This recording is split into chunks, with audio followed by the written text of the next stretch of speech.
Hey everyone, let's jump into another tutorial that looks at the mage character in more detail. What are this guy's specialties and weaknesses? Let's take a look. Here's a tried and true tactic that you can follow with the mage that's similar to our crazy Brotato strategy. Power up the weapons and items that will make you unstoppable. You do this simply by purchasing and upgrading strategically so that you lean into the mage's strengths. These are the natural abilities and limitations that he brings to the table. But also remember to level up your other stats occasionally too. I focused solely on lifesteal, luck, and harvesting during my first try at it, and the lack of range and damage came back to bite me real bad around wave 12. If you don't have your range and damage scaled up enough to clear those hordes, they'll gang up on you real fast once you pass waves 12 or 13. Even though range isn't as much of a priority for the mage as elemental damage or HP regeneration, it's still something that needs to be upgraded now and again so that you have enough breathing room to use the rest of your weapons. This is actually a similar synergy to the ones you would use for the crazy Brotato. We looked at this in an earlier video.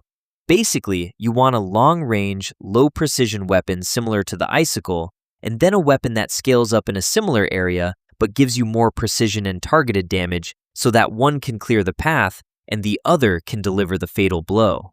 In the mage's case, the wand and the double-barrel shotgun work together in a similar way. Let's not get ahead of ourselves though. Here's a rundown of what weapons you want to get when you're starting a run as the mage. Bear in mind again that this Brotato can't upgrade melee damage or range damage. These are always set to 0 regardless of how much coin you spend. Also, you start out with the snake and scared sausage as free items, which means any weapon you use has a chance to ignite enemies, and that fire will automatically spread to nearby targets. Also, the elemental weapons play to the mage's strengths the most. You automatically get a 25% bonus to elemental damage modifications. In other words, every point you invest in elemental damage goes 25% further than it would on other characters. Okay. Here's the basics.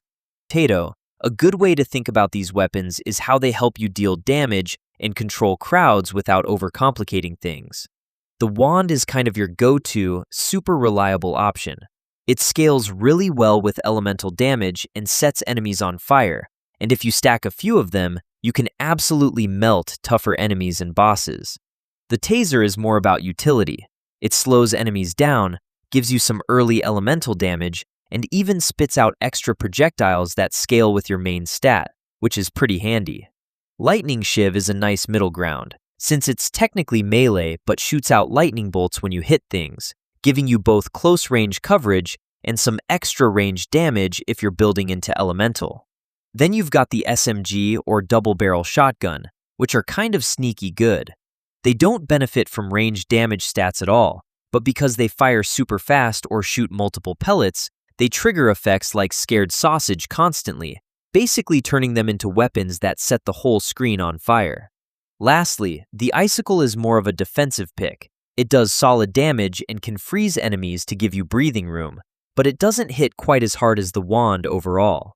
Don't forget to level up your lifesteal, HP regeneration, armor, attack speed, and, of course, elemental damage as well. These are the stats that will synergize the best with the weapons I just mentioned. Thanks for watching and plan on hopping on again for more in-depth tips on playing. Also, feel free to leave any tips that have helped you in the comments. Thanks again. See you next time.